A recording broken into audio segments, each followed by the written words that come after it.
Mike, turn your games down.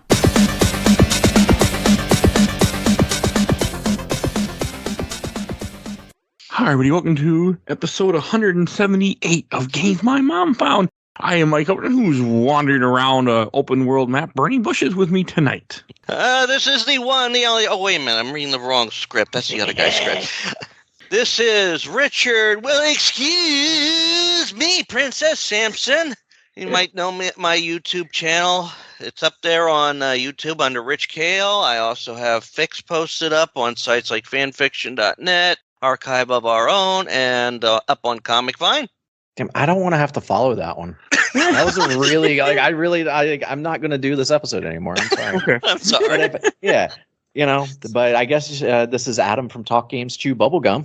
And welcome back. Yeah, Well, you're probably more famous than I am there. Yeah, but like, man, that was... It was a joke to a guest that's on the show quite often, Cody Laveau. Okay. Yeah. So, it was good. If you're that was the first part of it. Okay. Well, you didn't expect me to do the excuse me, princess? Oh, that I didn't know. Yeah, no, I forgot. I completely forgot about that dumbass reference to that show that came out, which is based on this game, essentially. So Yeah. No, we got to talk about it at some point, but Well, you know. so we are here to talk about The Legend of Zelda, which came out in 1987 in USA, 1986 in Japan for Nintendo/Famicom. Which I love this series, but I never really think about the first game. So Well, that's here we probably are. because a lot of it all depends on when you were born, which Zelda you first got introduced to. Well, I was born in 87. My first memory of any video game in my life is this game. Mhm. I went over to a neighbor's house when I was, God, it had to have been like 3 probably, because I know Genesis was already out, and he also had X-Men for Genesis, and he wanted to play that. And I said, no, play Zelda. So I must have been 3 or 4, because we weren't there very long before we moved. And I would go walk over to his house a couple blocks away. Why the hell are you letting a 3-year-old just walk on his own? I got nothing, but I was, and it was the time. And I remember him playing Legend of Zelda, and I remember that's my first memory of any video game. And I've only played it one other time when I was in high school and I was messing around with emulation, and I had my mom print me a map of the entire Zelda, but it printed each square as like a couple squares as like separate pages of paper for some reason, the file I had. So I went home and I remember going home and taping the map together and had this giant map to figure out what the hell I was doing. You probably weren't the only one with a giant map for that game when they were playing it, and if they did it that way. It was really strange. I had multiple maps now when I played it this time, but yeah, I haven't played it since then. So we're talking about over 15 years. Adam, what is your history with this game? So I had forgotten some parts of this game while like replaying it, but as a kid, I loved this game. I never beat it. Looking back at it, I definitely never even came close to unlocking half the stuff that this game even offers. But my whole family like was really involved. Like they loved Zelda, and it was one of like the only times I can remember like the family actually got along, because like we would call each other like randomly and be like, oh, hey, did you know if you burn this bush over here? And like, I remember always calling my aunt, being like, all right, can you help me? How do we get to this part again? Like, how do I get out of the Lost Woods in the right place? Like, what's the like direction input? And so, yeah. And then like from Zelda 2 to Link of the Past, like Zelda was always like the family bringer together. And I just have such fond memories of this one, and getting to actually complete it. I was like, it was like a simple closure in life where I was like, yes, all right, this is perfect. Mhm. Yeah. Richard, what is your history with? Well, I was in high school, or either high school or middle school or intermediate school when this game came out, and I didn't have a Nintendo at the time. And when I got a Nintendo Game Boy Advance, and I think I got this when I got the version that was the flip model, which Okay. I think it's called the SP or something like that. Mm-hmm. That's when I finally got the game as part of the classic NES that was released on the Game Boy Advance. Now, I tried it in emulation beforehand, and I think I was playing a copy of it on somebody else's Nintendo in college, but I never beaten the game until I had gotten the Game Boy Advance cartridge. And I knew stuff about the game. I mean, I had maps to the game and all that. So, I knew of it. I played other Zelda games, that were released after this one, but my first time playing it was like 2002, 2003. Actually, yeah, A lot 2002, later. 2003. Yeah. So, I pulled it out, my card out again for this podcast. Wow. I played it on the Switch because has rewind and it's simple. So I played it on Game and Watch. oh, that little thing! I've been tempted to buy that thing multiple times just for my desk though. But Yeah, see, that's the thing. Like, I have it and I've opened it up and used it like as like a little clock, and I'm like, and I played a little bit of when we did Zelda 2. Link's Awakening. Yeah, Zelda 2. I played a little bit on that, and I was like, I need rewind. But yeah, I played it on the Game and Watch. I love that little damn thing. It's cool. Yeah. I mean, I'm just happy that this is a game that they keep re-releasing in different ways too. Like this is on Nintendo, Game Boy Advance. It was on the Wii. I'm pretty sure it's on the Wii. The Wii. I mean, you had the GameCube version with the collector's edition if you were lucky enough to get that. Like they keep finding ways to keep re-releasing this in some form, and I'm happy because Nintendo's not always great about that. So, But here's where Nintendo's still not great about it, though. The manual is very important to this game. yeah, And like when they keep re-releasing it, they're not giving us the manual. And there's so many like little hints and details, and like it's almost a strategy guide in some ways. And I found out like looking online before I went through complete walkthroughs. I was like, I'm going to look at the manual, and that actually helped me out more than it should have. Yeah, I cried. I know the main story is listed in the manual because cards at that time couldn't get such a big story, in a digital format. Mm-hmm. But I did have to look it up. It's like, I remember there was a way to save in the game without being killed. Mm-hmm. So you got to pause the screen and then plug in a controller and port 2 and press down on the control pad and A at the same time. Now, with the Game Boy Advance, you have to go into the selection screen where you select what is the B button, then it hits select up and select. That's or awesome. up and start on that. you had to reset it on controller too. Well, you didn't have to have a controller 2 on a Game Boy. Oh, yeah, good point. Okay, I thought with Nintendo you did. Yes. It's just, I mean, but you are right. The instruction book has so much stuff in it that you're missing by the fact that they never were going to re-release that. Like, I mean, so many people who would have grown up probably playing this game wouldn't have read it, or if you bought it secondhand, you wouldn't have gotten that, especially back then. And I was looking at it because one of the videos I was watching was they pulled out the old instruction booklet and they're flipping through it. Like, there is so much stuff in there that you're missing. Oh yeah. Yeah. I mean, you are right. It gives you the story because again, Nintendo, they can't put that much story in a game like this at 1986, 1987, but it shows you so much story with little cool like drawings of artwork of some of the bosses and what's going on in the game, and then it tells you a lot about how to start the game and everything about like what things do, and they talk about even all 3 swords are even mentioned in the instruction book. Yeah, which I find impressive.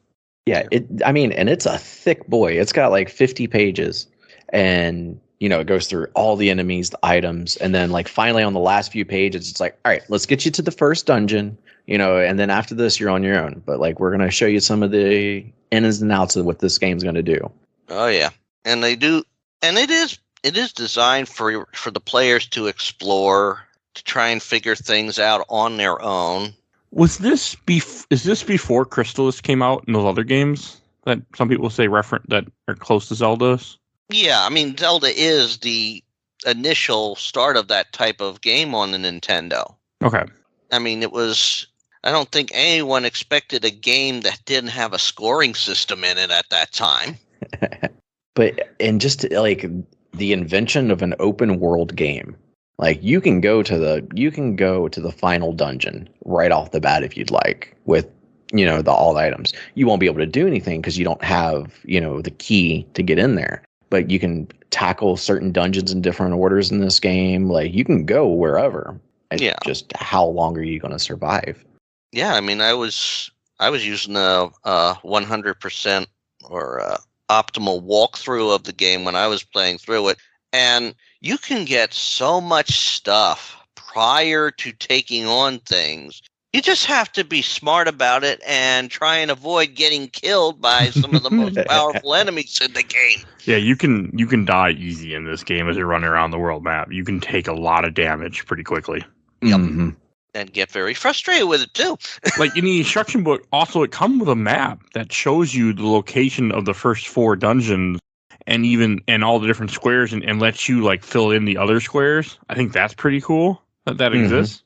I mean, so when I played this game, one thing I do with a lot of games now, especially Metroidvanias, I went and I found a map that somebody had made online of this game and then put where all the dungeons were and where the items were and where to buy the blue ring and buy everything. So I printed that map and I had it with me every time that I played this game as my guide. And it made this game, for me, so much more enjoyable. I mean, some people are like, that's hearsay, but...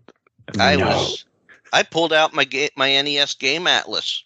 One of those first player's guidebooks that Nintendo released. Amazing. Oh, yeah. I mean, It shows you the maps of the world. It doesn't tell you exactly how to find everything or where in each screen you can find each item. That's fine, though. Yeah. I mean, it's a different type of guide. It isn't, it's one to help you know that these things even exist because, I mean, there's probably many people who would have beat this game would never know like the second or third sword even exists if you don't happen to go in certain places. Yeah. I think that's part of the joy of this game for probably so many people is just the exploration of, I know I said that wrong, of this world and playing an NES game. I mean, me in 2022, I don't have time nor want. But it is cool that it's there. And especially this game being one of the first, this game still holds up in 2022. I was a little surprised. Because Zelda 2 did not exactly. No. No. Yeah, this one still does. This is still fun. It's still an incredible game after all these years.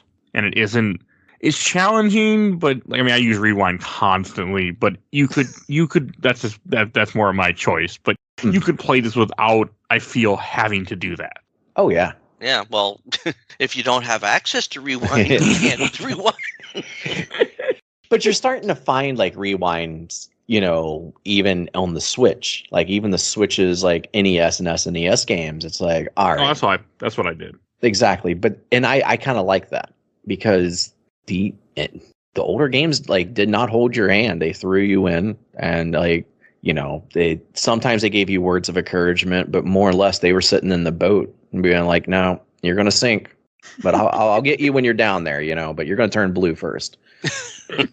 In this game, you have the first thing that anybody would see, in which the game is famous for, is it's dangerous to go alone. Take this in the cave directly north of where you start. But think about how many people who probably played this game as a kid might have not went in that cave and never got the sword. Whew. That's fair. Yeah. It's a very strange thing in a game where your main weapon that you need, the game doesn't even, start you with it.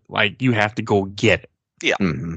At this point, it's a huge thing that everybody knows it exists, and it's something that's been referenced, for years and everything. I don't remember when it was, but I saw a Facebook memory on there. Somebody had posted a picture of a sign that said it's dangerous to go alone, drink this, having you come into the bar or something like that. But it was it's such a thing at this point that is legendary. Yeah, there's if you've heard the band Starbomb. I have not. Okay, well, do yourself a favor after this. Look up Starbomb. They do a bunch of songs based off video games, and they have 2 Zelda ones. Well, actually, they have more than 2. But the one is a story about Zelda or Link meeting the old man.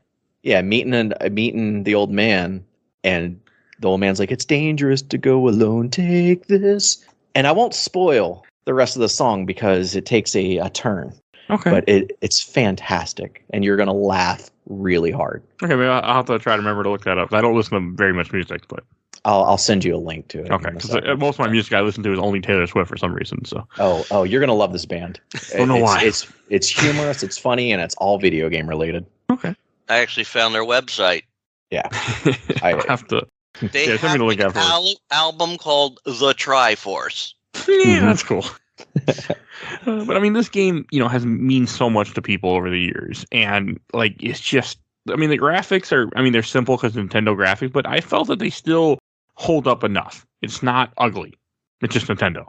They definitely pushed limits with this game, even the first one out. Pushed them a bit too much because there's sometimes, and is this just in the system that they use to program it in? Because even in newer releases of it, you still see lag with some things. Yeah, there's a little bit of lag, but I think that's just part of they leave stuff in from Nintendo days because it's just a ROM, essentially, what we're playing. Yeah, I was going to say, I had some frame rate drops. So I was like, what is this game doing to my computer? Or the Game & Watch. I was like, this is new stuff. Yeah, but well, at least they didn't have everything tied into processor speed. Would you imagine how fast these things would have been if it was? That's fair. But I think it also goes to say that, like I say, when it comes to the first Zelda you've played, it can be a little frustrating too. I mean, if this was like the first Zelda you played, you understand things like the whiz robes and the dark nuts. But if your first one is, like for me, it was like Link's Awakening, and I played the versions on the GameCube. So now the dark nuts and the whiz robes are a lot tougher in this one because you can only do it one of four. You can only attack them from one of four directions. And I've had a few times where I go to stab it. Oh, he turns around just at that moment. I'm, you son of a. The dark nuts are hard in this game, and yes. Like I don't remember. I mean, I know I played Link's Awakening too. My first Zelda game was Link to the Past, and dark nuts are not in that game. Mm-mm. So I mean, like it definitely took me a little bit. Like this game had more challenge in it than I expected, but it was cool. It was very cool to see enemies that I love, like Wizrobes and Dark Nuts and stuff that from other games. That, they're in the first game. I thought that's a really cool thing. Like they're in this game. I hate them, but they're in this game. Yeah, I was gonna say like Octoroks, Moblins, Lionels. It's really cool because I'm gonna start Breath of the Wild up again after this because these are all enemies that you see and like. I don't know, seeing them in this version and then seeing a Lionel, it's like 20 feet tall, like staring over you. It's like, you know what? You're still scary like you were in the first Legend of Zelda. One day I'll play Breath of the Wild. One day. You're going to love it. I'm going to restart it again. One day. Once I get it, I'm waiting for it to eventually be $20 on Switch in some fantasy, or I will find one day I will play it. I'm buying it on Switch. I'm waiting for a sale. So, because I already bought it for Wii U and I won't ever play it again on Wii U. So, but one day it's on my list. But no, I mean, I was just like with this game, it does have an open world in a sense. I mean, yes, it's a small open world and it's the NES, but it really is an open world in a sense. Like you can go around the entire area, especially as you unlock a few items, and you can pretty much traverse the whole place, and you can go to almost any dungeon you wanted to.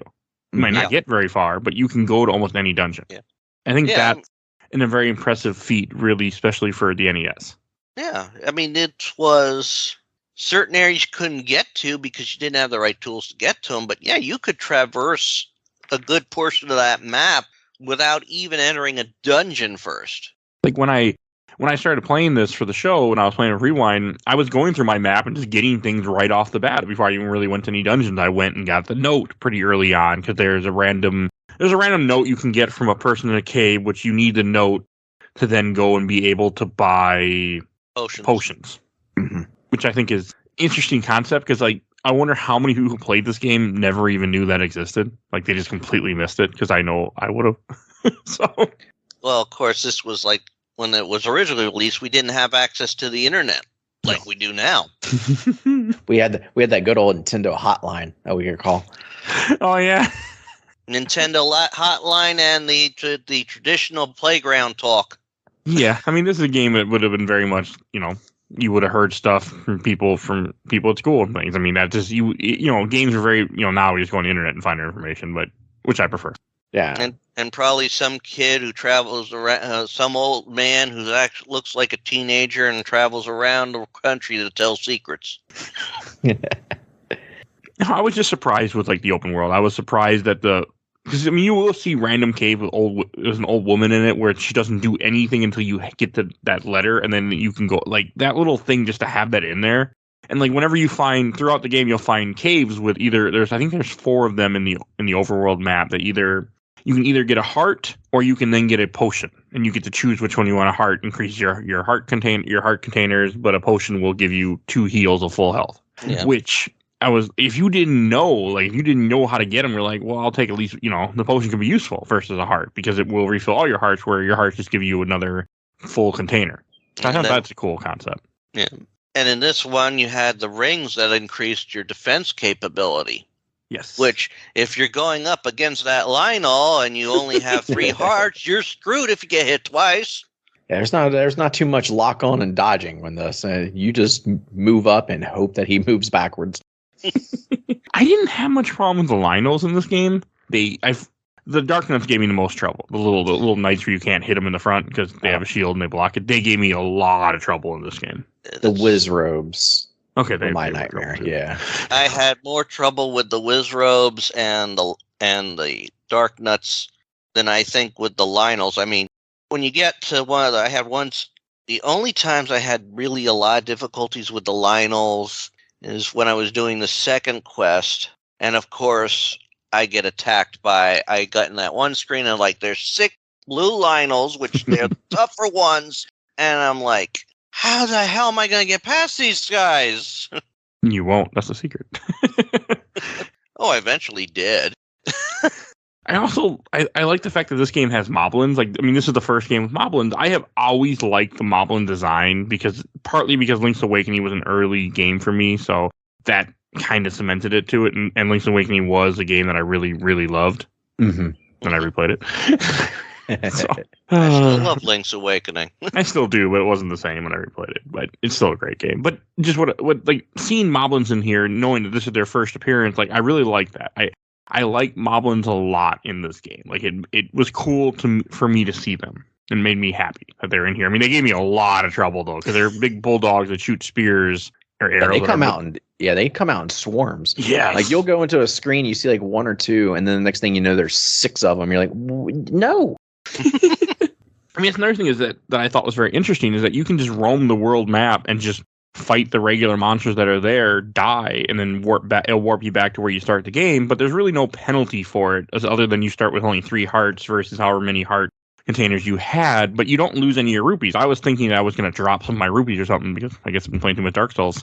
Yeah, it doesn't do that. Well, you could save the game and resume, and when you resume, you're back at that point, which is also frustrating because I would save the game sometimes when I was just about to tackle a dungeon, and I turn it back on, and I'm back at the damn start. Welcome to Nintendo. It's just that era of games. Yeah. That we're used to much better things. Yeah, I think they corrected that by the time they got to Link to the Past. Yes, because if you save in there in a dungeon, you would just start at the beginning of the dungeon. Yeah. So it didn't do what this game does. I had thought that this game would save at a dungeon if you save, but I didn't. I was playing with rewind and save states on the Switch, so I would just save it and that way.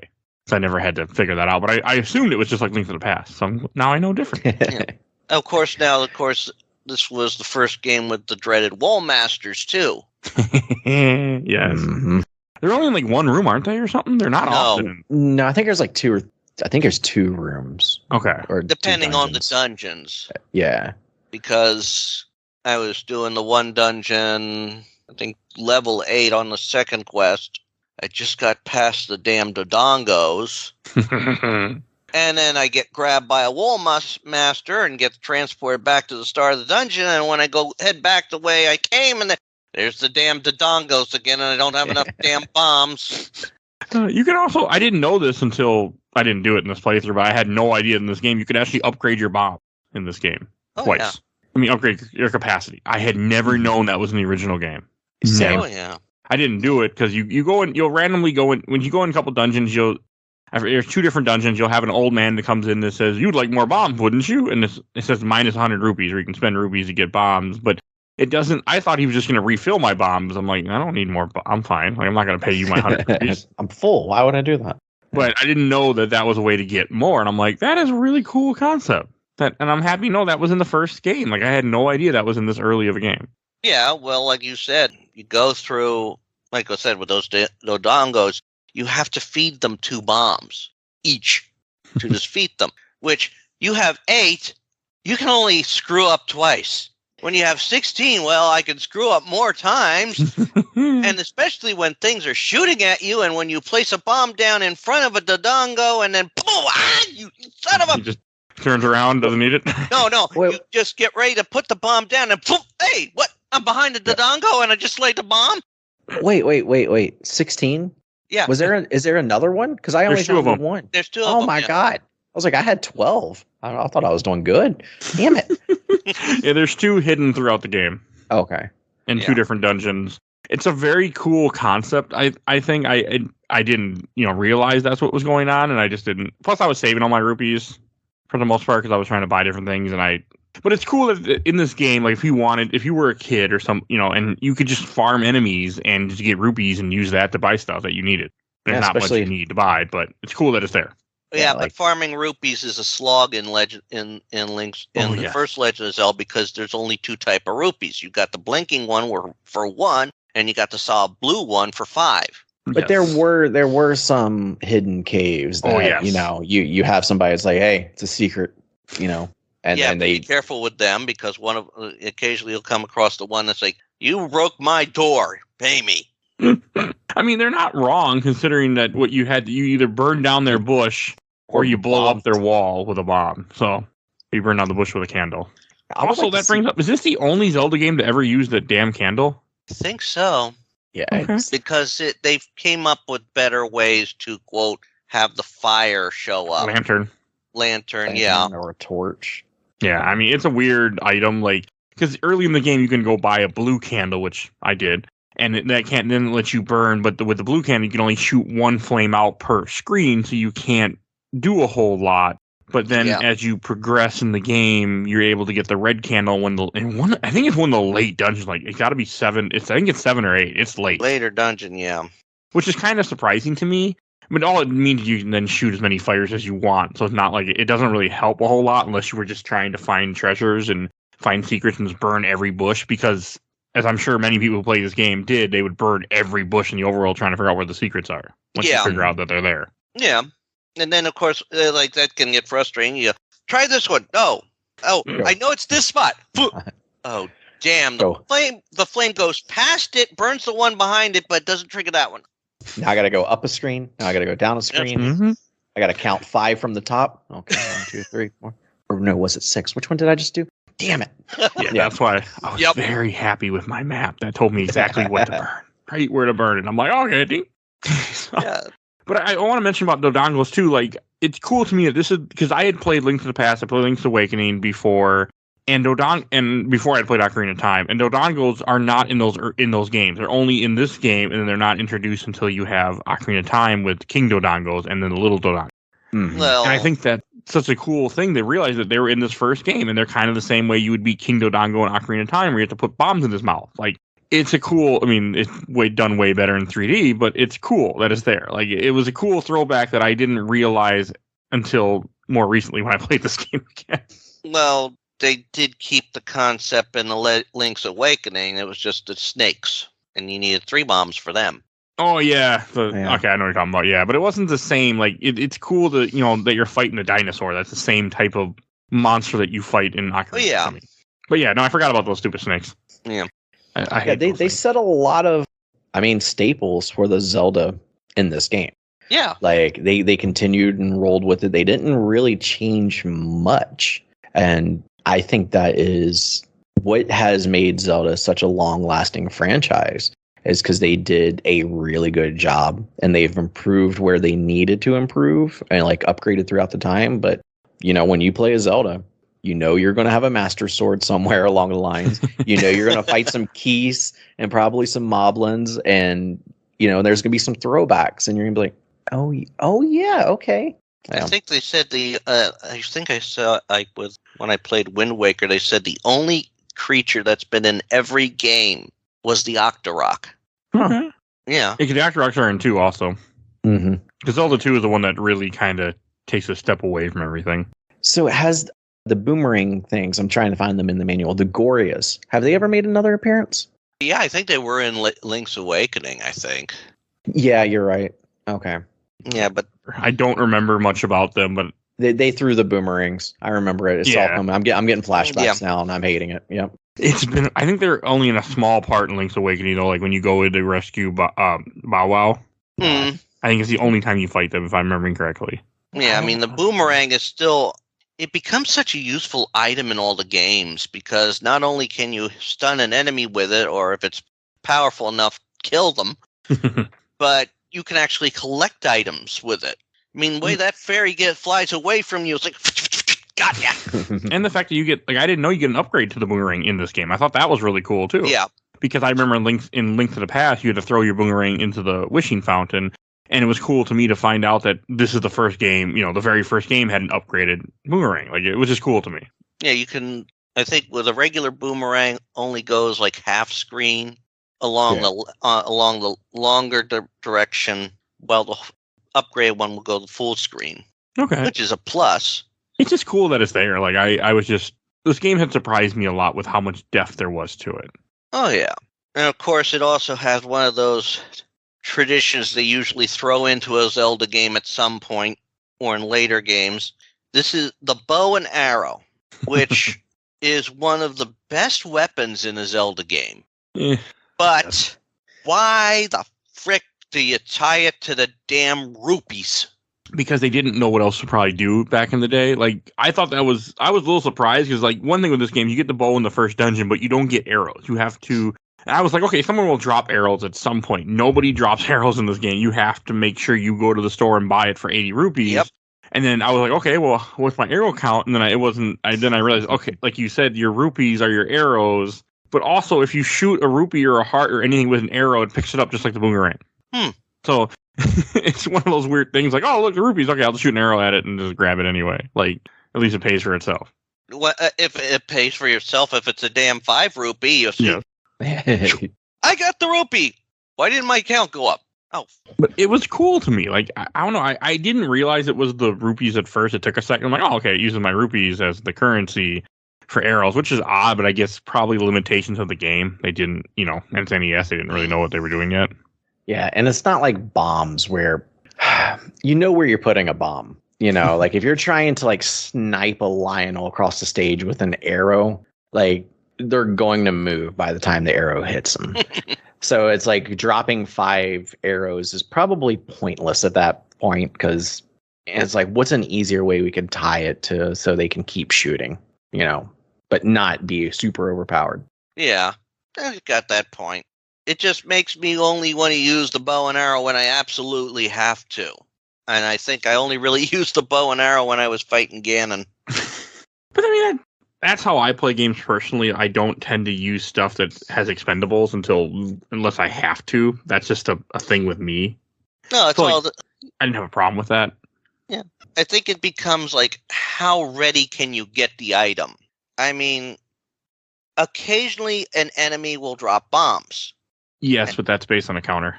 Well, I don't know how many times I was going back between rooms in that one dungeon, but nobody ever frickin' dropped a bomb. The way that the bomb drops work and a lot of the drops work is not. It's explained by one old man in this game. Gives you a secret. The 10th guy has the bomb.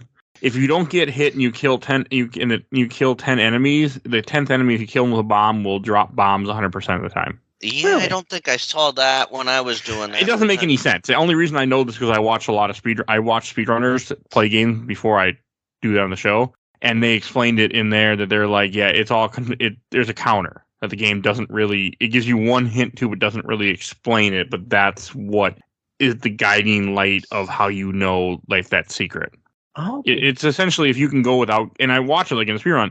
You try to go as far as you can without getting hit, because the more you can not get hit and you kill enemies, like certain enemies, like Keith, example, little bats won't drop anything. So people will use that to build their counter up, and then they'll go to like a dark nut or something else and kill him with a bomb, then he'll drop bomb. Because there's certain enemies that will drop bombs for sure, and there's certain enemies that won't drop anything. Every enemy has a counter in them, depending how many people you kill. When you kill them, what the chances that this will drop or this will drop. And then you also get certain drops in amount in order that the farther you go without getting hit, increase the chance you get a fairy or a heart or a rupee. Like, there's a huge drop counter in this game that people know about now. Huh. And it's all based on how many enemies you kill without getting hit, and at 10 it reset. That is interesting. So that's really what, if you get hit a lot, you're going to keep resetting your counter back to 1. So that's really what brings the whole thing into play. Does this mean getting hit with something and protecting yourself, or getting hit and hurt? Getting hit and hurt, or like example, the red bubbles in this game that don't hurt you but make it so you can't use your sword, that will count as a hit.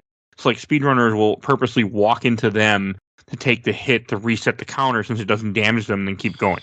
I hate those red bubbles. Me too, because I use a sword a lot in this game because you're supposed to, but you don't have to. There's actually there's a swordless speedrun of this game where they play through the entire game except for Ganon without a sword, because you can't beat Ganon without a sword. Yeah, but we'll get there. So I thought that was also there's 3 swords in this game, which I feel like I would have never known if I didn't have a map to tell me. So because you have your wooden sword you start with, the dangerous to go alone guy that we talked about. You have a random cave up in I think in the mountain somewhere where you get the second sword, the silver sword. And then and this is all based on how many hearts you have. As you beat dungeons and you find hearts, you upgrade your heart containers, and that's what will if you have enough hearts, they'll give you the second sword, and then if you have enough hearts, they'll give you the third sword, which is the magic sword, which is essentially probably supposed to be the master sword, but they called it the magic sword. Yeah. So cool. Definitely. It's definitely the hearts make sense for the system at the time. Well, there's not a lot of other options. I mean, you would have to either come up with a different currency or something, but it's interesting to me that it's there. Yeah. They did a lot with the limitations they had with the system, too. Yes. Yeah. I mean, also, I think it's also incredible to really think about how these dungeons were made on graph paper. I'm pretty sure at this point, like someone was just drawing, like, and then someone else coded it in. Yeah. Yeah. 100%. I mean, we're talking early games. It's kind of hard to move in a diagonal. Yeah. I don't know. I just love that concept of thinking about some guy sitting at his desk in 1985, 80, drawing on graph paper. Well, it's something that was available to everyone. I guess they want to make it map making for the kids to map out the dungeon and the land to be easy. It's not. Oh, one item that never returns from this Zelda game, which I'm okay with, is you get the ladder early on, which is a ladder that you cross one spot of water. Yeah. Never comes back. Does it? Yes and no. I'm like fine tooth combing it. Okay. There are some places in Breath of the Wild where you can. I won't know if it's like a ladder per se, but you can pick up like a metallic door or cut down a tree or something. Oh, and use that to cross.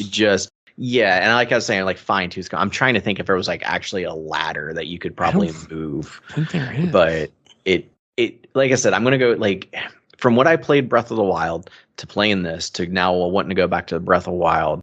Like I'm just seeing like little things, and I'm like I said, I'm fine tooth combing it with that, but it helps you an item just enough to get you over one spot. Oh, it's really freaking useful. It's very useful. I mean, I used there were some rooms where there were dark nuts, and there was also that gap. So I just go in the gap.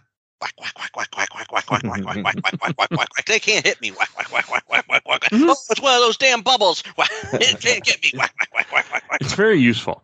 Very useful for getting yourself into a nice little area so you don't get hit unless they use projectiles. Yeah, but I liked it.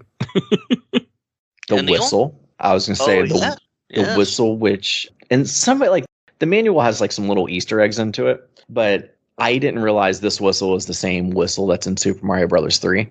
Oh, you're right. It does look the same. I didn't think about that. It's the same. I think the tune's similar. I can't remember because I didn't use it too often. I think I used it twice in the whole game. But in the manual, like when it says, "Hey, creating your own Link character," if you look at the names and stuff, like it says Nintendo, and then underneath it says Mario and Luigi. Oh, and like little tiny stuff. But that's cool. Yeah. I think this is the same whistle that's in Mario Brothers 3. But other than that, because like a little tornado comes out like it does and everything, so I think it's the same. Like Mario 3. Yeah. Yeah.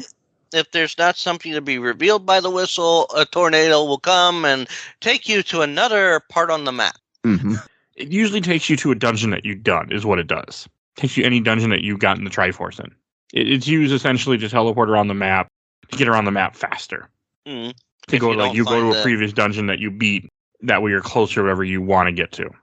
And if you don't find the warp sections, the warp steps or whatever you want to call them. Yeah, I never used them. I found them like once or twice, but I didn't care. I walked most places in this game because I had a map that showed that, so I just walked. Well, I mean, I used them because once I figured where something was, and like, okay, I'm back at the start. Go over 2 screens. Go in, push the rock, go down, pop out near where I need to go. Okay. Oh wait, I picked the wrong one. Go back down. Okay, now I'm in the right spot. Yeah, that didn't interest me. Also, I think this is the only game that has the raft in it as an item too. I think the raft shows up in the Adventure of Link as well. Oh, the CDI games? Oh no, you're talking about Zelda 2. I don't think it's in Zelda 2. I beat Zelda 2. There are no decent remember. CDI games of Zelda. Oh, I 100% am doing them on the show one day. I just gotta get it to work and then find tributes, find volunteers. You're so on your own on that one. I know, that's why one reason that hasn't happened yet. You're on your own. I so want to play them really bad, like so bad. There's rafts in Breath of the Wild. Okay. Like legitimate rafts, like little tiny squares that you go. Like you can find them at beaches and stuff and get on and use like a leaf. But that hasn't been, like, you never had an item in your menu that was a raft before or after this. Oh, no. I mean, it's kind of an odd thing to be like, oh, this is one of the items that he's carrying in this giant backpack, a raft. But it's only really useful to get to a couple, like, I think one dungeon you need it for, and then I think that's... One dungeon and one secret. Okay, so it's not much, but it's still a cool concept to have it in there. Mm-hmm. Yeah. I didn't mind it. I like most of the items in this game. There's one item that I didn't understand at all what it does, is you get a book at one point. I don't know what the book does. Oh, that's for your magic wand. Oh, that makes the wand usable. Oh, No, it's not so usable until you you get that book? No, so you have the wand. And so what the wand does by itself, it just shoots like one of the Wizrobe waves. Oh. But when you get the magic book, he learns a new spell. So he still shoots out the wave, but it drops a fireball at the end. So kind of like a candle. Yeah. Oh. So this is actually in the manual. Ah. Yeah. So here it is. It's a picture of the wand and the book, like next to each other. And it says, this is the wand that the Wizrobe uses. Wave it to let loose magic spells. What's more, if Link picks up the magic book and learns some new spells, he can chant some fiery spells and send out flames. That's cool. Okay, because I got the book randomly. I had no idea what it did. I did use the magic rod, which looks like the ice rod to me from Link to the Past, constantly because I thought, plus there's no magic meter in this game, so I'm like, let's just shoot, let's just have fun. Yeah, when I couldn't use the sword, magic rod time. It was one of my main weapons that was always on B for me. It just because it was so useful and it didn't use up any meters. I just used it all the time. Mm-hmm. I think I usually kept the boomerang in the B spot. Yeah. Because if I didn't, I would accidentally put down a bomb. I'm like, damn it! And then I'd find the spot like, oh, I need to get bombs. I mean, it's also like, they do one thing in this game because it's Nintendo. They do a lot of like, color swapping. Like Wizrobe, we talked about the 2 different color Wizrobes, Darknut, Linos we'd mentioned before. Like, but Moblins, but I don't mind. I still don't mind that even in new games when they do that. It doesn't bother me. Yeah, and if anything, like it lets you know. All right, red. I can take down red. Like that's fine. Blue. I know my sword can hit him, but how many times do I have to hit him? Like, and I really like that because it just knows, hey, these are stronger. Yeah, it didn't bother me in this game. Yeah, that was a way to know that they were stronger and say, oh fuck, what am I getting into? Also, throughout this game, you have to get keys constantly. But one thing that I think this is the only game that does it, you have a master key that you can get at one point in one of the late dungeons that then lets you never need keys again. Yeah, which I told you I noticed you didn't get it in the game. No, I missed it. I just, because I was using a map for the world map, but I wasn't using a map for the dungeons. I would just go through a dungeon mostly legit and just try to find the item and then and I would look and see what items are in there, and then I just never got the master key for some reason. It wasn't until the final dungeon where I actually literally pulled up a map of that dungeon and did it step by step because I couldn't. That dungeon was a freaking mess to figure out. So yeah, but that's the only one. Also, another thing in this game that I never realized until this playthrough is this is Goma's first appearance too. Oh yes, which is really cool to me because Goma to me I only know because of Ocarina of Time. That was the first one of the early Zelda games that I played, and to see him in this, like I knew she was in this, I've forgotten, but it was really cool. I'm like, I appreciate it a lot more now as I did when last time I played this game. Like it was a lot cooler to me to know that, hey, this is where she started. Like they took things from this game and put them in Ocarina of Time, which I thought was really cool. for the first time, like Dodongos Yes. and Goma. But not the dragons. I really like the first boss in this game, which is a giant green dragon that you fight twice. I really, really like him. That one's a little bit easier than Gleeok is. Gleeok is the three-headed dragon, right? Yeah, 2, that's head. 3, 5. Yeah, heads will start floating around after you beat them. Yeah, he was annoying. So yeah, the first one's called. I'm looking in the manual. I'm printing out this manual, or like want to find it. This is like the greatest manual ever. I think it's like called Aquamentius. Yeah, something like Aquamentus, a type of dragon that some call a unicorn.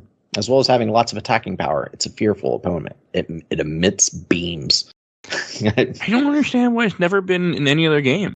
Because I mean, so much of this stuff in this game has been put in other of the series, but this one, like that, no, neither of those dragons have ever returned. I think they're in the one of the Oracle games. Oh, okay. Those I have Oracle not. Seasons. I played both of them. I owned Ages when I was a kid. It was actually a game my mom found, but I've never finished either of them yet. Unfortunately, I want to. There's 2 games of Zelda we've never talked about, and I own them, but I've never played them, and I'm wondering like how many things make an appearance in them. That's the Hyrule Warriors.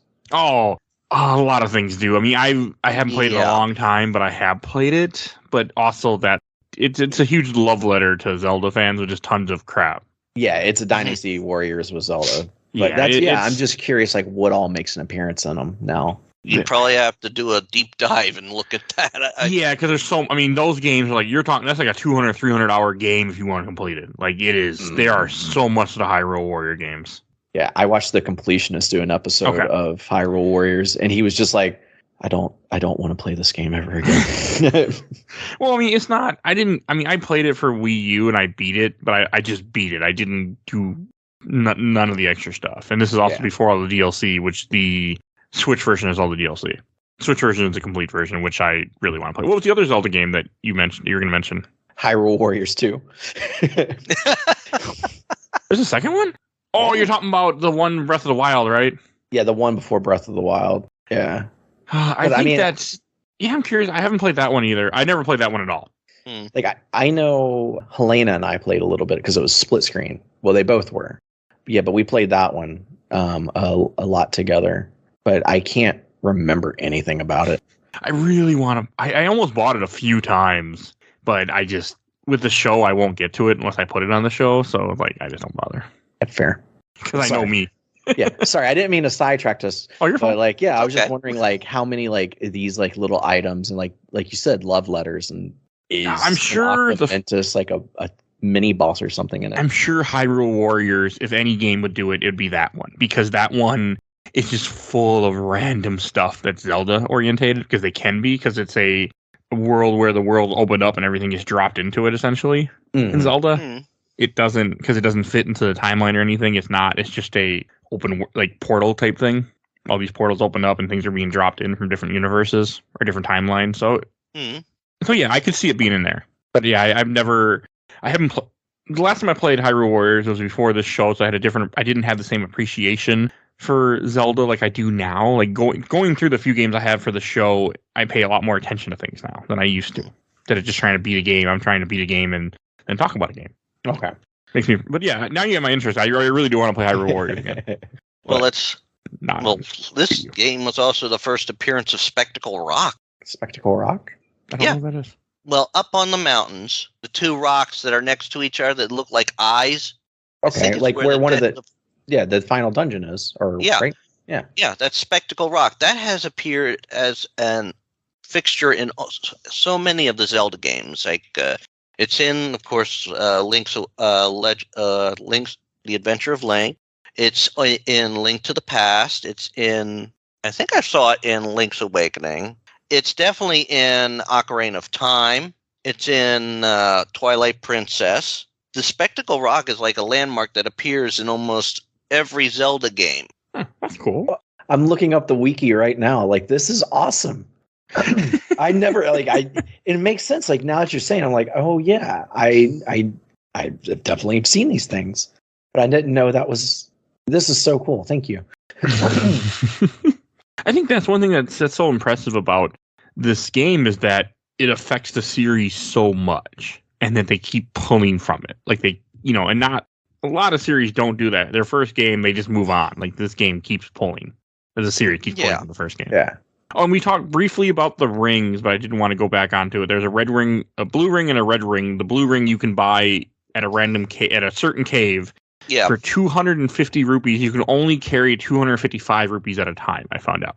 That was the one of the limitations of the time. So I went and bought the ring.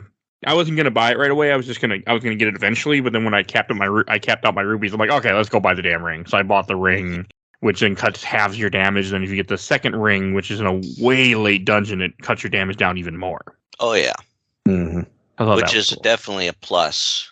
I mean, like I said, Lionel, 2 hits. And when you're at 3 hearts to start with, that's a pain in the butt. I'm wondering if anyone has 3-hearted this game. Of course. There's speedruns of it. I mean, I'm sick enough out there. People's crazy. I've the only Zelda game I've 3-hearted was Ocarina of Time. Okay, I haven't done any because not that kind of person. I just did it for the challenge. Yeah, I don't like the challenge though. Actually, that one I actually played that one through, getting the minimum of everything I needed. I think I only got 1 bottle because you have to grab 1 bottle. Okay, I can't do that, but give you props. Yeah. That's not how I play games at all. I was younger at the time. I was gonna say I want to feel like I want to be overpowered going into the last boss. I want there to be like a dynamic dialogue where the final boss is like, "Oh, you haven't even seen my true form." Like you're looking at it, I'm gonna 1-hit you after you're done talking. Like that's the kind of what I want to go into the final boss like. I know exactly what you mean. Yeah, you want to do all the side quests first, and it's like whack. Yeah, I am the most powerful. Oh shit! There's a reason that it's been 100 years since I fought you. Okay. This is also the first game with silver arrows. I mean, I think because Link to the Past is silver arrows too, but I don't think most games bring back. They don't bring back silver arrows very often, do they? In Zelda, they're either silver or light arrows. They're normal, like you think you're right. Them with light arrows. Okay. Yeah, I didn't think they come back very often.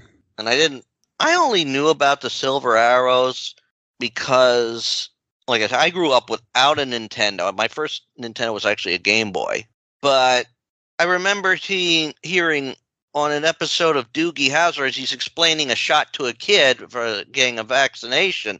It's like, this is your silver arrow to help beat Ganon. That way. Wow. Yeah. So that's the first time I heard of the silver arrows. I mean, that's kind of a real trick where if you don't have the silver arrows, you can't beat Ganon in this game. If you don't find it in that dungeon. Yeah. Yeah.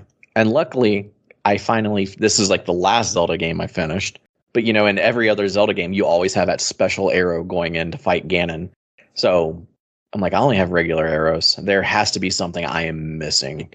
Like, I'm not going to fight him.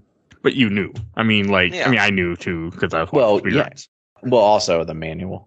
I'm telling you, this thing it's beautiful. It's a work of art. It tells you everything you need to know without telling you too much. Hey, by the way, there's only some enemies that can be disposed of by using arrows. Be alert. And then there's little other stuff. It's like, what's the secret to beating Ganon? No one knows. Yeah. Well, I mean, just think about if you got to that fight because you hit him with your swords, and then you would get to a situation where you just couldn't do anything. Like you just can't finish him because he freezes, and you have to shoot him with the arrow. And if you didn't have the arrow, you couldn't kill him. Yeah. That's how things get broken in my house. So I just thought that was kind of that would really suck. Yeah, but I mean, also this is. Well, while you had the basic systems, like I've seen the comics saying about Link, it's like skeleton, this will be easy, and he gets killed, and welcome to Dark Souls, bitch. Yes. I'm thinking, well, now that I've replayed the original Zelda, I'm like, no, this was Dark Souls before Dark Souls. Zelda, as we made the joke when we did Zelda 2, I consider Zelda 2 the Dark Souls of Zelda. Yeah. That game was brutal. Yeah. I've played it. I've never beaten it. Probably never will. Understandable. I beat it once. That's all I need to do. Because it gets frustrating. Like, I've used up my 3 lives. Now I'm back at the start. F that. No, that game is very, very challenging. But I did not expect the bloody mess that Ganon explodes and piles into. Like I said, this morning I was playing it and I was like, yes, finally. I get to see the ending. I get to see everything. And I was like, yo, okay. All right. Okay. I understand why Ganondorf's mostly a character now because they're still putting the pieces back to him. Well, according to most of the timelines, this is at a far end of the timeline. Is it? Yes. Yeah. This is. I haven't pulled up. Actually, I've been waiting to talk about it, but since he mentioned it, this is the timeline if the hero doesn't arrive after Ocarina of Time. So you have the different timelines. You have the hero defeated. This is where the hero is defeated, and then you have Link to the Past, Oracle of Ages Seasons, Link's Awakening, Ancient Stone Tablet, which I never played yet. Link Between Worlds, Triforce Heroes, and then you have two different timelines that it divvies into. One if the hero arrives early, Ganon returns to Legend of Zelda Game & Watch, Legend of Zelda Animated Series, and then are in that. And this is the one where the hero does not. The hero arrives late, and then you have Legend of Zelda Game & Watch something, and then Adventures of Link. Wow. Yeah, they've had to when you look at Ocarina of Time, and when it includes time travel, mm-hmm. You rarely have that. I always knew it was a convoluted mess. Oh yeah, it gets it starts Skyward Sword, Minish Cap, Four Swords, Ocarina of Time, and that's where you get the hero is defeated, the hero is successful, and then from there you get multiple timelines of what happens. Yeah. Let's see. I'm looking at the one of the more recent ones. Apparently, Creation, Demise is sealed away. You have Skyward Sword, then Kingdom Hyrule established, War of the Triforce, the Minish Cap, Hyrulean Civil War, Ocarina of Time. That's the start of the timelines. And then, someone was saying that they all combine together for Breath of the Wild, but that one's under argument. For Ocarina of Time, you have the hero failing. Yes. And then the child timeline and the adult timeline. So there's three timelines that basically spring up from Ocarina of Time. And hero fails, Ganon rules for a while, Ganon sealed away, Four Swords Adventures, Ganon returns, the Imprisoning War, A Link to the Past, and Oracle of Seasons and Ages, Link's Awakening, the Triforce Split, A Link Between Worlds, Triforce Heroes, Legend of Zelda, and then the Adventures of Link. Yeah, I'm not going to remember any of that. The child timeline is basically then Majora's Mask, Twilight Princess, Great Calamity 10,000 years before Breath of the Wild. Then you have Breath of the Wild and Untitled Breath of the Wild sequel. Of course, Age of Calamity is mentioned in there too, probably as an offshoot.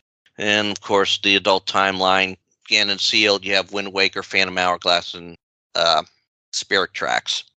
I need to play more of those someday. I was going to say, I just want to apologize for saying Ganon exploded. Now I know 18 different timelines. We need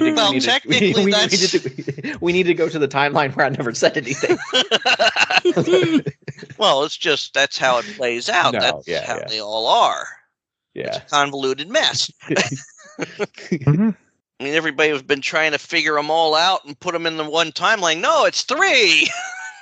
Well, didn't they actually make the Hyrule Compendium or whatever that goes into more? Okay. Yeah. That's in my bedroom. I didn't pull that out for this. You didn't need to. Now, that's actually safe for when you talk about the series as a whole. Cool. Yeah. And I don't think you're ever doing that one. No, I have talked about wanting to do things like that, but I don't know if that will ever happen. So yeah, no, that's a whole. That's like when you're doing a stream for charity, like a 24-hour thing.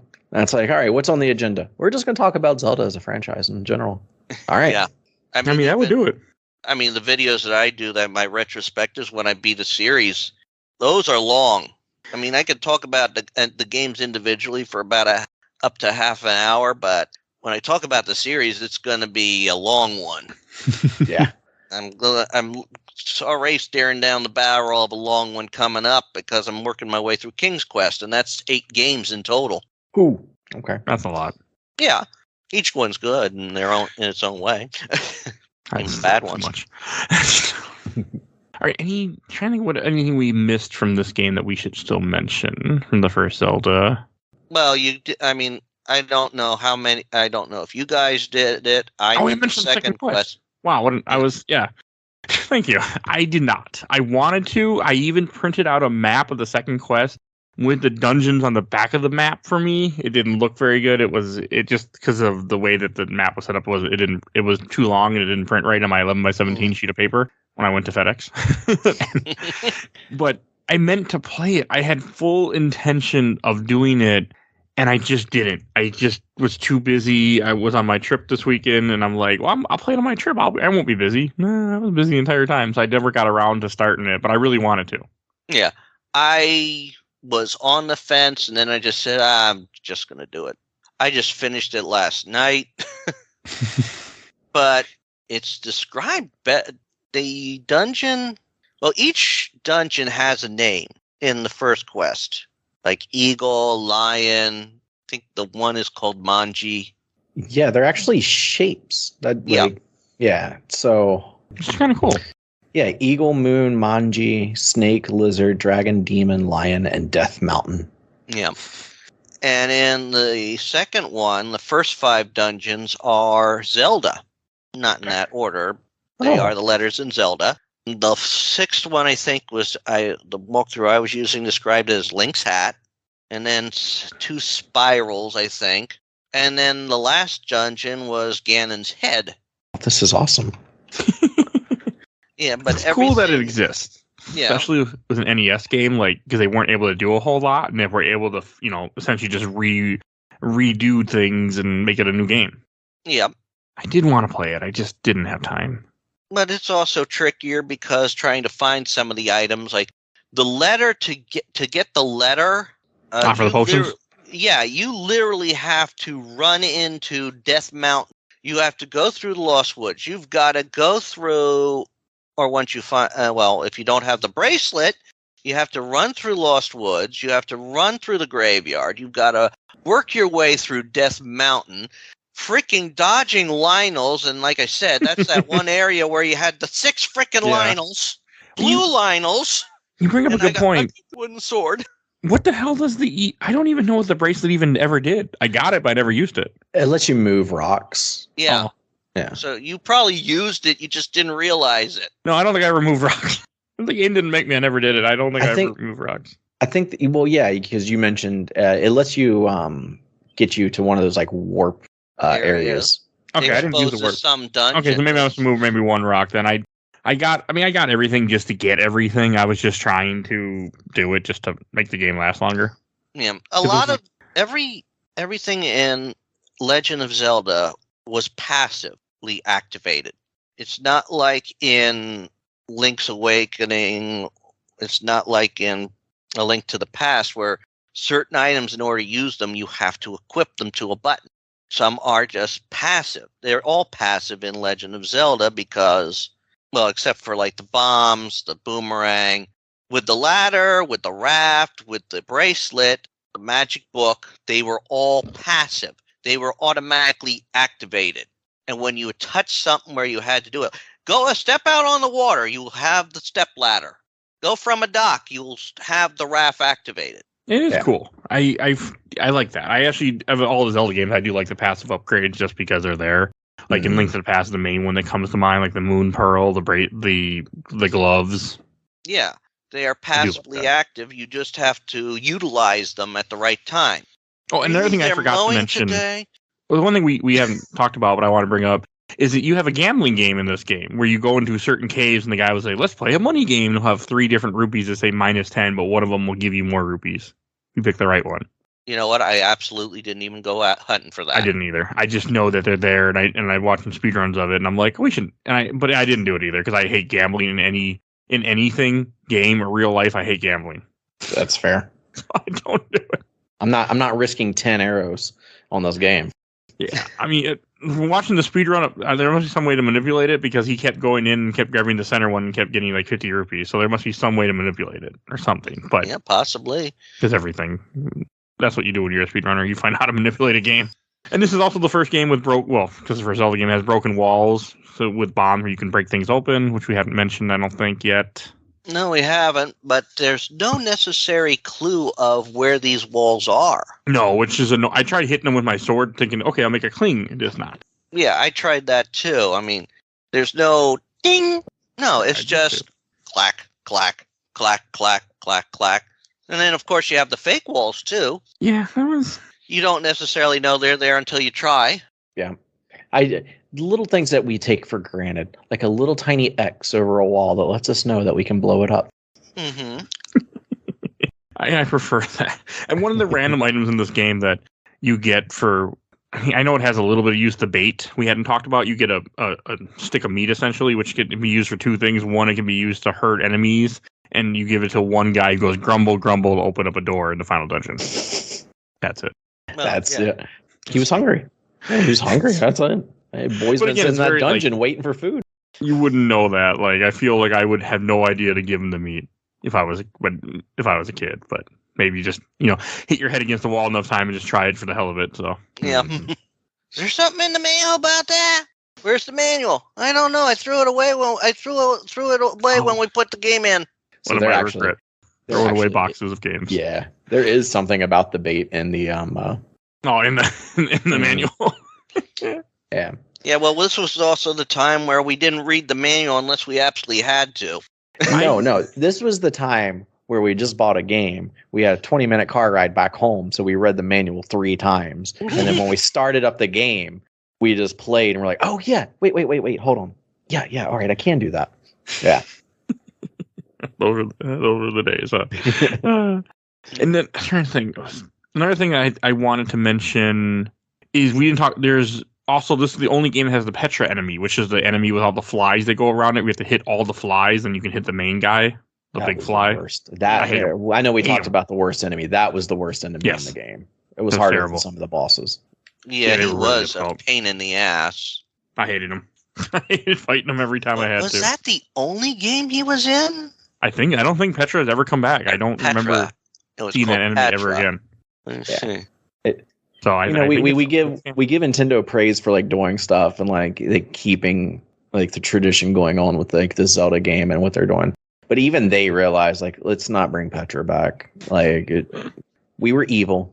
We apologize. Almost every enemy comes back except for that one. Like except for the dragons don't really come back either. But Zelda tends to stay away from dragons in general. Like there are only dragon I can even think of off the top of my head in another game is Volvagia. Like there are not many dragons in Zelda. Yeah. It's not a thing they tend to do a lot with. They had Eyesore, which was like Petra in Oracle of Ages. Oh, I really need to play those. Yeah, it seems like Petra, or like it seems like Oracle of Ages. A lot of the enemies in the first one are coming back in that one because I've been like the mandalas and stuff like that. They're all coming back. And it just seems like Oracle of Ages every time. Huh. Yeah, that mandala creature, that was tricky. What's the mandala creature? The 4-pronged piranha plant. Oh god, that thing was miserable to kill because like there's a trick if you put a bomb and hit all 4 at once, but if you don't, you take off like 2 or 3 of his prongs. Like he just runs around the room super fast and murders you. Yeah. Hated him. And the Dig Dogger too. That's where I really used the whistle most, when that big thing. Well, yeah, you're supposed to, right? You're supposed to use the whistle on him, then he shrinks down to a small thing when you hit him with the sword.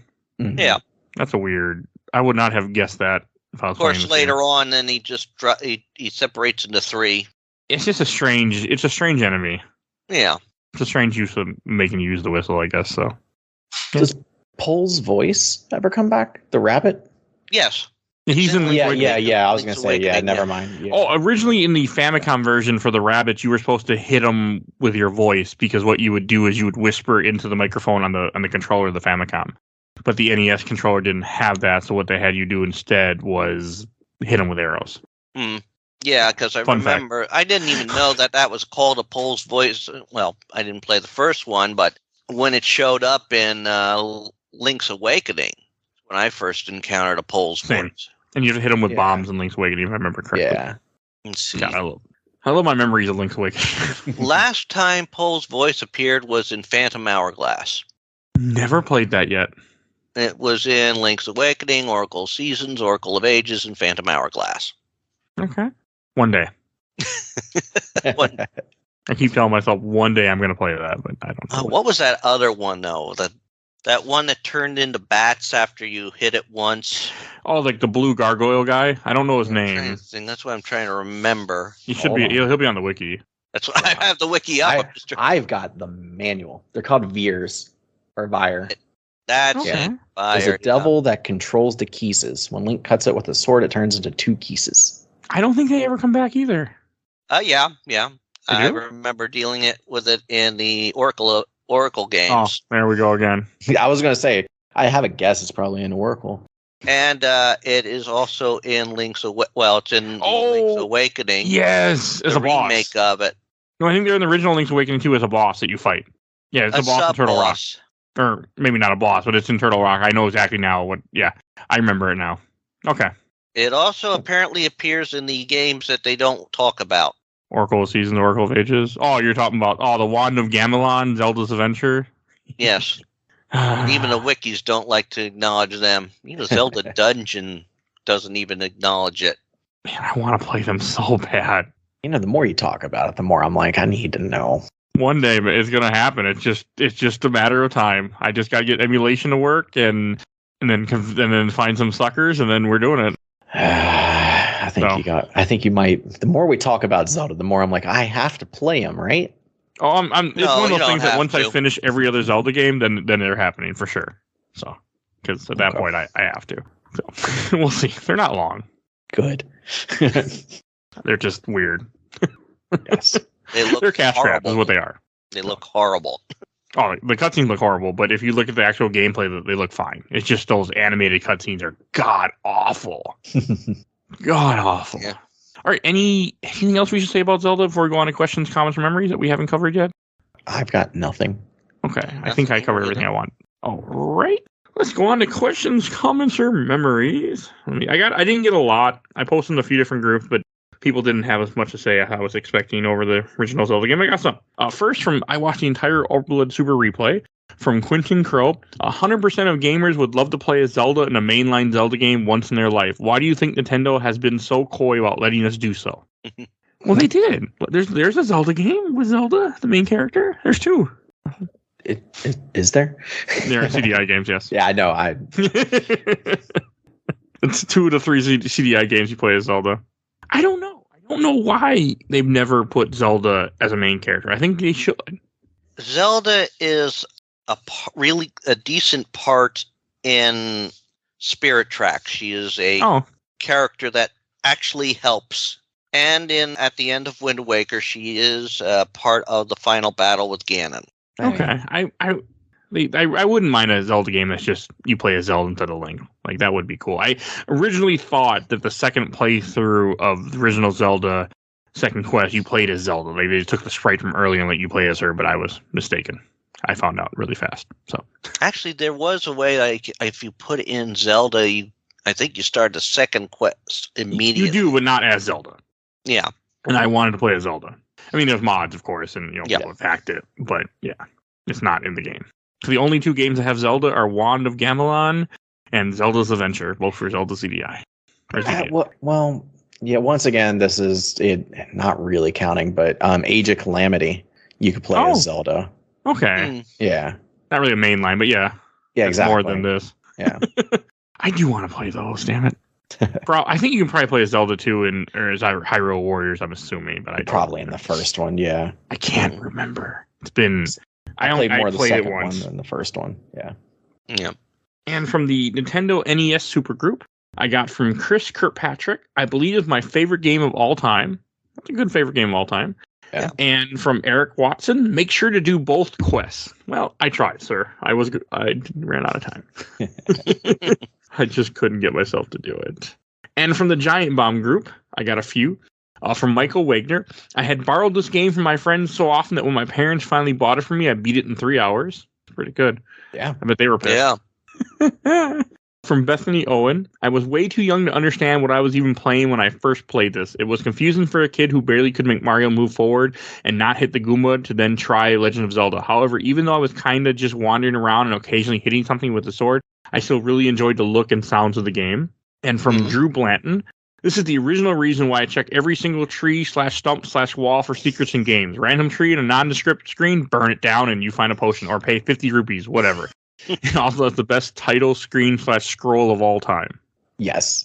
Yeah. There was a meme on Facebook I saw not too long ago, and it's a dad and a son on a couch playing video games, and the son looks at the dad and's like, how come every time you start a level, you turn around and see what's behind you? And he's like, because one time 15 years ago, I turned around and there was an item, and I am trained to do it ever since then.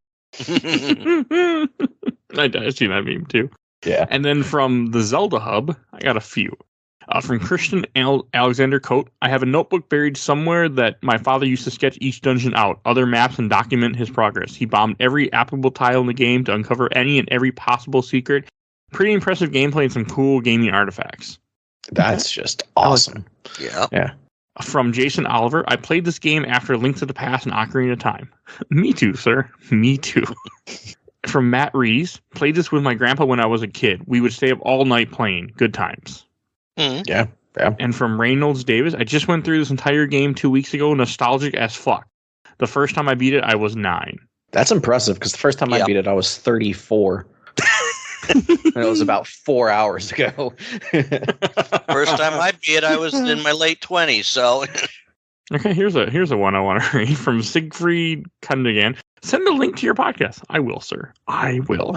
And he also says, I did a Zelda checklist and I told my friends that I should finish this game because it's the OG of all Zelda games. I didn't expect that it would be so much fun. It's not my top 1 Zelda, but perhaps within my top 5.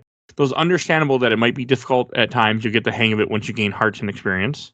And from Matthew Dolly, the year is 1995. I am 7. Armed with only the manual, I scratch and claw my way through Hyrule. I enter Death Mountain, Silver Arrow, and Red Winged Fire. Then I can't find that fucking teal pig, man. The battery on your cart had died, so to remove the game, you lost your save. A few days later, brother swaps it out for something else, and poof, beat it first time 8 years later on the collector's edition on GameCube. God, it felt good.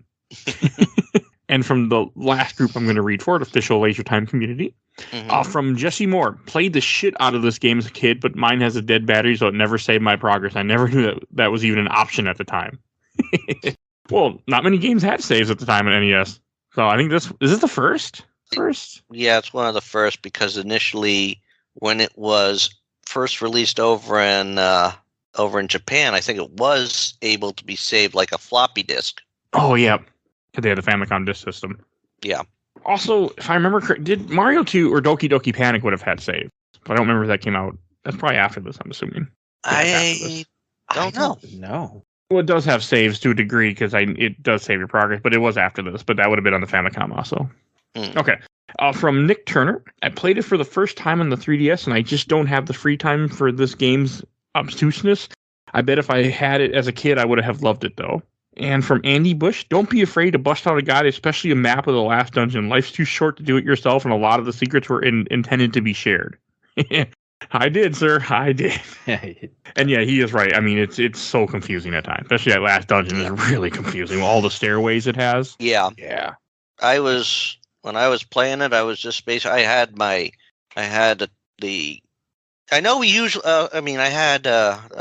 tablet open to a walkthrough. I downloaded, but I know we also like to pick on you sometimes, Mike, for not listening to the music. But this is before they started putting decent scores into the Zelda games. So I had it on a somewhat low volume. I was also listening to like audio stories and all that. I think last night while I was playing this, I listened to 2 Sherlock Holmes mysteries. That's the way to play games. I will die on that hill. Yeah, but there once again, there's iconic songs in here that started from here and have only gotten better throughout time. Yeah, but you can only listen to the overworld theme so many times before you do go slightly insane. I also played this mostly in bed at night when my wife was sleeping, so I didn't have sound on. I could have put headphones in, but I didn't care enough. Yeah. Mm-hmm. And last comment I'm going to read from Ryan Cottrell. One of my earliest memories is playing this game at my parents' friend's house all the time when we went over there. They didn't have a kid, but owned an NES and this game, and it was basically my babysitter.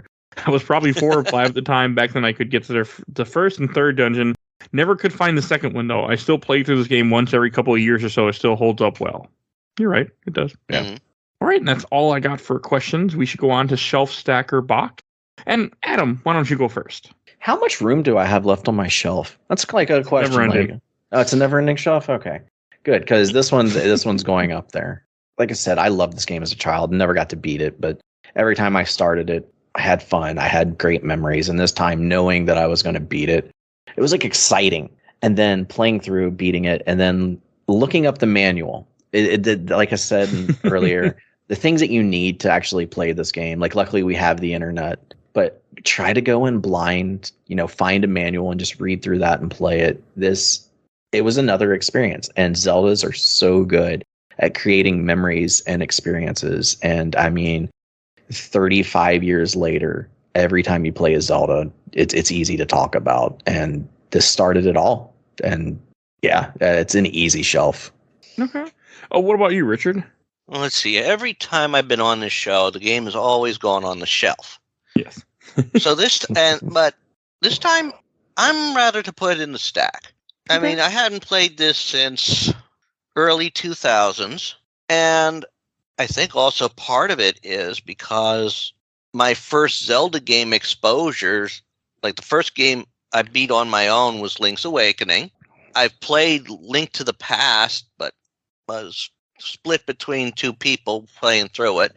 And when it comes for me for replay value, this is one of those ones I don't necessarily replay a lot of. And I think part of it just is like when you get introduced to the Zelda series. I mean, I enjoyed playing through it, except for the damn Dark Nuts and maybe the Wiz Ropes. No, I get it.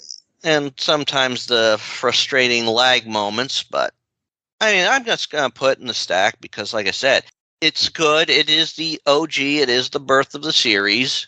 I've just had more fun playing through some of the other games multiple times. So Fair. No, it makes sense. I mean, it's a very early thing, so completely makes sense. All right, I'll go last. I'm actually going to put this on the shelf. I had a lot more fun with it than I expected. Like, I really wanted to do the second quest. I wanted to 100% that too. I just ran out of time, but I really enjoyed the game. Like, I was surprised how much fun I had with an NES game. Because as I've said on the show many times, I'm not a big NES fan. I haven't played many of them. I stay away from most of them, but this game really grabbed me and it pulled me in. As much as I love the series, I've never been a big fan of the first two Zelda games. Link to the Past, the one that always had grabbed me, but now I can say I'm a fan of Zelda 1. Zelda 2, still no, but Zelda 1 I am. don't worry, I'm not a fan of Zelda 2 either. I don't think it's a good. I mean, it's a good game for what it is. It's just really fucking hard. So Yeah. I think if you want to compare like bad true Zelda games, I think the argument would be between The Adventure of Link and Triforce Heroes. Yeah, Triforce Heroes is just a bad game. Link to the Past is a game, or Link's Adventure is just a game that's stuck in time that just doesn't play as well because of when it existed. It's not a bad game. It's just limitations of the system and trying new things. Triforce Heroes, in my opinion, is a bad game. So maybe it's not. Some people might disagree with me. I hated it when I played it, and I tried. I tried hard. Didn't help. The internet connection was shitty, and we thought it was each other's internet. It turned out it was just Nintendo itself. So it really was there were things when we Googled it, like, yeah, it has bad internet. Like, it's not you, it's the game. Or the way the servers were, and I doubt the servers are even up anymore. So, oh right, and then I should introduce what we're talking about next week. Next week we are talking about Perfect Dark for N64. I'm going back to another 64 game, which I don't do often on the show. I usually tend to stay away from 64, so because it's hard to emulate. Decent game, at least. It is. That's a great game. I played Great soundtrack. Half of it so far since this, and I'm about getting ready for next week. Oh yeah, it's good. It still holds up. I was surprised. It still holds up. I mean, I'll talk more about it next week, but yeah, I'm excited. And Adam, where can people find you at? You can find us at talkgames2bubblegum.com. We got a website. Nice. Now, does that just reroute you somewhere else? Yeah, but we have a website and we'll be working on it. I need to get a website one day for this show. But yeah, for the most part, we release episodes every Monday. Maybe some surprise episodes, little smaller ones throughout the week. But if you want to find us, it'll take you there, and you can listen to us on your favorite streaming site or whatever it's called. Talk Games Chew Bubblegum, you say it's called? Yes. Yeah. We even have It just came back after over a year-long hiatus, I think? Yeah. It was a year-long hiatus because of life. But even John St. John, the voice of Duke Nukem, does our intro for us. So it's like, we went all out. It's awesome. And Richard, where can people find you at? Well, you can find me on YouTube. I go on YouTube by the name Rich KL. I also have stuff posted on Fix and that posted on fanfiction.net, Archive of Our Own, my YouTube channel. I play through tons of games, have videos pop up every day. Certain days get 2 videos, one at 10 a.m., one at 3 p.m. And I've been working through stuff like, let's see, I got up there. I've been working through the LucasArts library, working through Sierra's library, the Doom games, a whole bunch of others. I think today, when we're recording this, I know I believe an Abe's Odyssey video is popping up. When people hear this, it'll probably be It'll be a week. I'm trying to think what to do to come up that day. Let me see here. I'm going to look it up real quick, see what's supposed to premiere right now, and then I can tell you what it'll show. Okay, yeah. Indiana Jones and the Infernal Machine playthrough I'm working on. That'll be popping up the day this has premiered. The following day will be Abe's Odyssey. But I'm also working through, like I said, I'm working through a lot of games. When the day we're recording this, a part of a Sherlock Holmes Chapter 1 playthrough is supposed to premiere. And that's a fun little series, the Sherlock Holmes series. All right, so definitely go check out both of their work. And if you want to hear more, I was almost going to be stupid and forget all over again and have to patch it in. We've done other Zelda games. So I want to promote those. So if you want to hear more Zelda, after I remove my cat from my laptop, all right. Can't see it because it's not video, but there was a cat that decided it was going to climb my laptop. And I figured that could be a very bad thing because it hit keys and bad things happen, and all of a sudden everything, the world's over. So no, thank you. Damn it, it's back. I have a 1-year-old kitten that wants attention now. Fair enough. And I want to give her attention, but I have to finish recording. All right. And so if you want to hear more Zelda, we've done Legend of Zelda 2, Link's Adventure, episode 152. Legend of Zelda Minish Cap, episode 141. Legend of Zelda Link's Awakening, episode 123. Legend of Zelda Ocarina of Time, 105. Legend of Zelda Link to the Past with Jeff Cork, episode 50. And the first Zelda was Legend of Zelda Majora's Mask, episode 27. So that's all the Zelda we've done so far on the show. And there will be more. There will be a little way more. I'm trying to do one every season, but that didn't happen next season. But it will come back the following season. So that's coming. All right. And if you want to hear more episodes, and you can't, there's a good chance you're not gonna hear any of those episodes on Spotify or iTunes because it only goes back 100. You can use Podbean. Everything is on Podbean. You can find our whole catalog on there. Also, our whole catalog is on YouTube. So anything that you need to find, I'd recommend Podbean or Podcast Addict to download them right to your listening device. Listen to them that way. They're good episodes. So you can find us all there. If you want to support the show, we do have a Patreon. For as little as $1, you can vote in a Patreon poll. Each month we have a different Patreon poll. The current one that we have going on right now is what I'm calling the loser poll. So it's runner-ups from the previous polls I've done. So, and that is TMT Forever, The Amazing Spider-Man, Edward Scissorhands, or Loki Season 1. So those are the 4 things you can choose from. For as little as $1, you can help impact the show. You can change what we're going to cover. So definitely go do that. And please follow us on Facebook, Instagram, Twitter, and on YouTube. We are on YouTube. Also want to give a shout out to my awesome intro and outro, courtesy of Helena at Hell Has For You. You can follow her on TikTok. And give a shout out to my buddy Bill Tucker, who did the MCU roundup with me when we covered all the Infinity Saga. He started his own podcast, A Gamer Looks at 40. Definitely check him out. And if you enjoy the show, we do comics, movies, games. We do all sorts of episodes. So you will find something in our giant catalog that you will enjoy. I'm positive. All right. And thank you all for listening. And we will see you guys next time. Bye, everybody. Thank you. Bye. Bye.